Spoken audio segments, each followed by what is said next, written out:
Hello guys, welcome to career media once again. My name is Gulshan Shah. Friends, NEET PG 2022 counselling के लिए आज अभी कुछ फ्रेश रीसेंट अपडेट्स आए हैं। उन अपडेट्स पे हम बात करेंगे कुछ डीम्ड यूनिवर्सिटीज़ ने अपनी फीस स्ट्रक्चर पब्लिश की है, उस पर बात करेंगे। महाराष्ट्र में डीम्ड यूनिवर्सिटीज़ जो है उनकी फ़ीस इस बार बढ़कर आ रही है, उस पर बात करेंगे कि कितनी कितनी बढ़कर आ रही है। साथ में कौन कौन से कॉलेजेस की फीस आपको रिसेंटली आने वाले टाइम पे देखने को मिल सकती है और कितनी बढ़ सकती है। इसके बाद बात करेंगे हम एनएमसी पे भी कुछ बात करेंगे कि एनएमसी को लेकर के काफ़ी क्वेरीज हैं जो स्टूडेंट्स पूछ रहे हैं कि क्या सर इस साल एनएमसी इम्प्लीमेंटेशन होने के चांसेस हैं या नहीं है। क्योंकि कोर्ट केस में ऑर्डर रिजर्व है तो उस पर क्या ओपिनियन है करियर मीडिया की, उस ओपिनियन पर हम बात करेंगे। और साथ में एक और क्वेरी आ रही है स्टूडेंट्स की तरफ से कि क्या इस बार की जो काउंसलिंग है वो फिर से जो 1 सितंबर से स्टार्ट होने वाली है उसके आगे बढ़ने के चांसेस हैं या नहीं है। So we will discuss on the counselling date also कि क्या प्रोबेबिलिटीज है काउंसलिंग के आगे बढ़ने की। So let's start a video. First of all बात कर लेते हैं महाराष्ट्र की एक डीम्ड यूनिवर्सिटी है BLD बीजापुर, जिसे BM पाटिल भी कहते हैं। BLD बीजापुर की बात करें तो BLD बीजापुर की फीस स्ट्रक्चर पब्लिश कर दी गई है।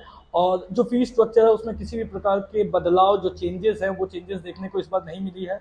2021 में जो फीस स्ट्रक्चर थी उसी फीस स्ट्रक्चर को सेम कैरी फॉरवर्ड किया गया है इस साल के लिए भी। तो फीस स्ट्रक्चर पहले देख लेते हैं कि फीस स्ट्रक्चर किस प्रकार BM पाटिल की BLD बीजापुर की है। Anaesthesia, ENT, ophthal, psychiatry, TB, chest and emergency medicine की जो मैनेजमेंट की फीस है वो 20 लाख पर एनम है। वहीं अगर आप इनकी NRI की फीस देखोगे तो 25 लाख पर एनम है। At the same time general medicine, paedia, derma, surgery, ortho, OBGY और रेडियो की बात करें तो उनकी जो फीस है वो 34 लाख पर एनम है। NRI की बात करें तो 50 लाख पर एनम है और पैथो की फीस 8 लाख पर एनम है। किसी भी प्रकार की चेंजेस इस बार देखने को नहीं मिली है। BLD बीजापुर की फीस स्ट्रक्चर में एग्जैक्टली सेम है जो लास्ट ईयर थी। अब आते हैं महाराष्ट्र के भी कुछ डीम्ड यूनिवर्सिटीज से कुछ जैसे कि JLN वार्धा की फीस स्ट्रक्चर आई है। तो JLN वार्धा की जो फीस स्ट्रक्चर है वो बढ़कर आई है। और साथ में जो डीम्ड यूनिवर्सिटीज महाराष्ट्र में अवेलेबल है उनमें दूसरे डीम्ड यूनिवर्सिटीज की भी जो फीस है वो बढ़कर आने वाली है। चांसेस है कि उनकी फीस भी बढ़कर आएगी, जैसे MGM मुंबई, MGM औरंगाबाद की अगर हम बात करें तो। पहले हम देख लेते हैं JLN वार्धा की क्या फीस स्ट्रक्चर है। JLN वार्धा की बात करें तो इसकी ऑफिशियल फीस स्ट्रक्चर आ चुकी है। और इस बार की जो फीस है वो मेडिसिन, रेडियो और डर्मा की जो फीस है वो 42.60 लाख पर एनम हो चुकी है। That is 42.60 lakh per annum. Emergency medicine की फीस 21.50 लाख पर एनम हो चुकी है। रेस्पिरेटरी और ऑप्थल की फीस 34.25 लाख पर एनम हो चुकी है मैनेजमेंट की। साइकेट्री की फीस 26.25 लाख पर एनम हो चुकी है। जनरल सर्जरी और पीडिया की फीस 35.75 लाख पर एनम हो चुकी है। और ENT एंड एनेस्थीसिया की फीस 23.25 लाख पर एनम है। तो ये JLN वर्धा की फीस स्ट्रक्चर जो ऑफिशियली पब्लिश हो चुकी है। Now let me tell you one thing. MGM के एक स्टूडेंट से मेरी बात हुई थी जिन पर मेरी चर्चा भी हुई कि इस बार की जो फीस स्ट्रक्चर है वो क्या रह सकती है और जो NMC है उसे लेकर के क्या अपडेट्स है। हालांकि जो MGM के स्टूडेंट हैं उन्होंने अपना नाम मेंशन करने से मना किया, इसलिए मैं उनका नाम नहीं लूंगा। बट MGM और मुंबई और MGM औरंगाबाद, जिसकी फीस लास्ट ईयर अपर क्लिनिकल ब्रांचेस की 25 लाख पर एनम थी, वो फीस स्ट्रक्चर अभी तक ऑफिशियली नहीं आई है, बट प्रोबेबली 1 से 2 दिन के अंदर ऑफिशियल आ जाएगी। और जहां तक चांसेस है MGM मुंबई और औरंगाबाद, जो कि वहाँ की one of the top colleges है महाराष्ट्र की डीम्ड में, तो उनकी बात करें तो उनकी फीस इस बार बढ़कर आ सकती है। चांसेस जो हैं उनकी फीस बढ़ने की वो ये है कि रेडियो और डर्मा की फीस बढ़कर 35 लाख पर एनम हो सकती है। मेडिसिन, पीडिया, सर्जरी, ऑर्थो, ऑप्थल, OBGY और सर्जरी, इनकी फीस बढ़कर 30 लाख पर एनम हो सकती है, जो पहले 25 लाख थी। ENT, geriatric, emergency medicine, psychiatry, anaesthesia, respiratory, trauma surgery की फीस बढ़कर 25 लाख पर एनम फीस हो सकती है। तो ये जो है MGM मुंबई और MGM औरंगाबाद, इनकी भी फीस बढ़कर आ सकती है। चांसेस है विद इन 1 और 2 डेज या फिर 3 दिन के अंदर में आप देखोगे कि ऑफिशियली भी फीस स्ट्रक्चर इनकी आ चुकी होगी या आने वाली है, तो इनकी भी फीस बढ़कर आ सकती है। अब बात करते हैं NMC पर क्या अपडेट है। सी NMC को लेकर के जब मेरी उन स्टूडेंट से बात हुई तो उनका सिंपली ये कहना है कि कॉलेजेस वाले बिल्कुल भी ये इस फेवर में नहीं है कि इस साल किसी भी तरीके से ये चीज़ें इंप्लीमेंट हो सकती है। रीज़न क्या है कि अभी केस जो है वो कम्प्लीटली हाई कोर्ट में है, हाई कोर्ट की ऑर्डर रिजर्व है। उस ऑर्डर को किस दिन सुनाया जाएगा या किस तारीख को सुनाया जाएगा, उसकी अभी तक कोई डेट ऑफिशियली आई नहीं है। एक दिन पहले ऑब्वियसली डेट बता दी जाएगी कि किस दिन ऑर्डर को जो रिजर्व किया गया उस ऑर्डर को सुनाया जाएगा और कोर्ट की तरफ से ऑर्डर आएगी।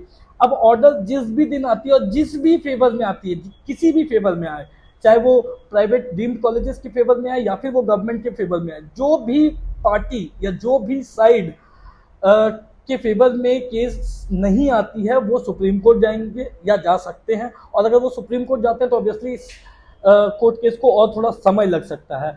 अब जब समय लग सकता है तो ऑब्वियसली इस साल तो इम्प्लीमेंट होने के कम ही चांसेस लग रहे हैं, जिस तरीके से मूड, माहौल, सभी चीज़ों को देखते हुए लग रहा है। जो कॉलेजेस के जो अंदर फैकल्टीज़ हैं उनसे जब बात हो रही है हमारी, या फिर जो स्टूडेंट्स हैं उनसे जो बात हो रही है, उनको देख करके ये लग रहा है कि इस बार तो एनएमसी के इम्प्लीमेंट होने के चांसेस बहुत ही कम है, पहली बात। दूसरी बात, अगर होगी भी तो उनका कहना है कि अगर होगी भी तो नेक्स्ट ईयर हो सकती है, बट इस साल नहीं होगी। ये एक पहली बात है। दूसरी बात है कि अगर एनएमसी के वजह से ऐसा हो सकता है कि जो काउंसलिंग की डेट है वो आगे बढ़ जाए। I mean the counselling which is going to start tentatively from 1st of September, is that possible that it can extend further? क्या ये ऐसा हो सकता है? तो मेरे अकॉर्डिंग जो काउंसलिंग है वो ऑलरेडी इस साल की डिले ही चल रही है, राइट, और इसे ज्यादा डिले करना पॉसिबल नहीं है। तो मेरे अकॉर्डिंग मुझे नहीं लगता कि काउंसलिंग आगे बढ़ने के चांसेस हैं। तो दो चीजें क्लियर हो जाती है कि एक तो एनएमसी के चांसेस इस बार बहुत कम है, पहली बात, जो मैं स्टार्टिंग से भी कह रहा था। और दूसरी चीज ये है कि जो डेट दी गई है टेंटेटिवली काउंसलिंग की, उसके आगे बढ़ने के चांसेस बहुत कम है। सो ज्यादातर चांसेस हैं कि काउंसलिंग आपकी 1st of September से स्टार्ट हो जाएगी। So this is all about the updates regarding NEET PG 2022 counselling.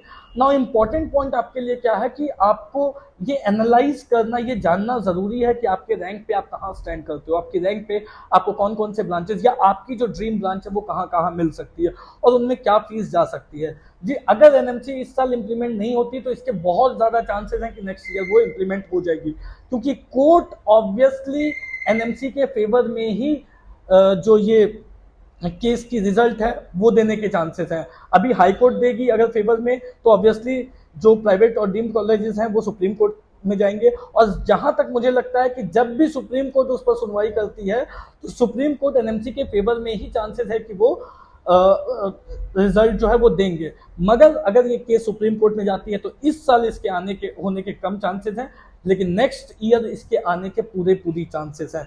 So the point is कि आपको ये जानना जरूरी है कि आपको कहाँ कहाँ पे सीट मिल सकती है, अभी किस कॉलेज में सीट मिल सकती है, क्योंकि नेक्स्ट ईयर अगर एनएमसी आ जाती है तो ऑब्वियसली ये चीजें और ज्यादा डिफिकल्ट हो जाएंगी, स्पेशली उन स्टूडेंट्स के लिए जो डीम्ड और प्राइवेट को टारगेट कर रहे हैं, या नेक्स्ट ईयर जो डीम्ड और प्राइवेट को टारगेट कर रहे होंगे उनके लिए बहुत ज्यादा डिफिकल्ट हो जाएगी। हाँ, ये जरूर है कि जो स्टूडेंट्स गवर्नमेंट या डीएनबी को देख रहे होंगे उनके लिए ये फायदेमंद रहेगी जब भी एनएमसी आती है, जब भी, तो फिर जो गवर्नमेंट या डीएनबी को देख रहे हैं या डिप्लोमा को देख रहे हैं उनके लिए ये जरूर बेनिफिशियल रहेगी। लेकिन जो थोड़े से पीछे के रैंकर्स हैं और वो अगर प्राइवेट और डीम्ड में देख रहे हैं तो उसमें चांसेस है कि वो उनको थोड़ा सा नुकसान नेक्स्ट ईयर जब भी एनएमसी आती है उसके बाद से उनको नुकसान होता हुआ दिखेगा।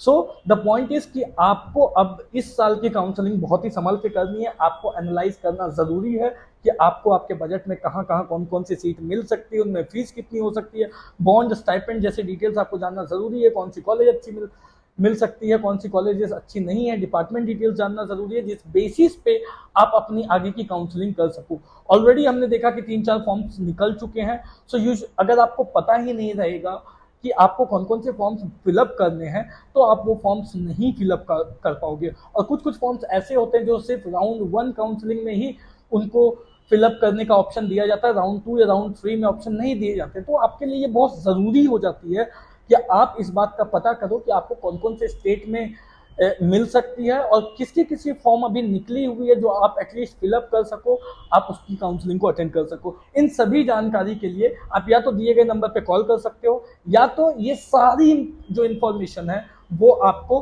करियर मीडिया की जो ऑफिशियल ऑनलाइन पोर्टल है विच इज www.careermedia.ai, जिस पोर्टल की लिंक आपको स्क्रीन के नीचे दिख रही है, उस पोर्टल पे जाकर के रजिस्ट्रेशन करके आप ये सारी जानकारी आप ले सकते हो। उसमें अनाउंसमेंट्स भी में जाओगे तो आपको रिसेंट अपडेट्स भी मिल जाएंगे। So this is all about recent updates regarding NEET PG 2022 counselling. I hope कि आप लोगों ने अपनी होमवर्क जो है वो करनी एटलीस्ट कर चुके होंगे या तो करनी स्टार्ट कर दी होगी, राइट। और अगर कोई डाउट है, क्वेरी है, तो आप दिए गए नंबर पर कॉल कर सकते हो। टेलीग्राम ग्रुप की लिंक भी दी गई है डिस्क्रिप्शन बॉक्स में, आप उसे भी ज्वाइन कर सकते हो। Thank you so much and have a nice day.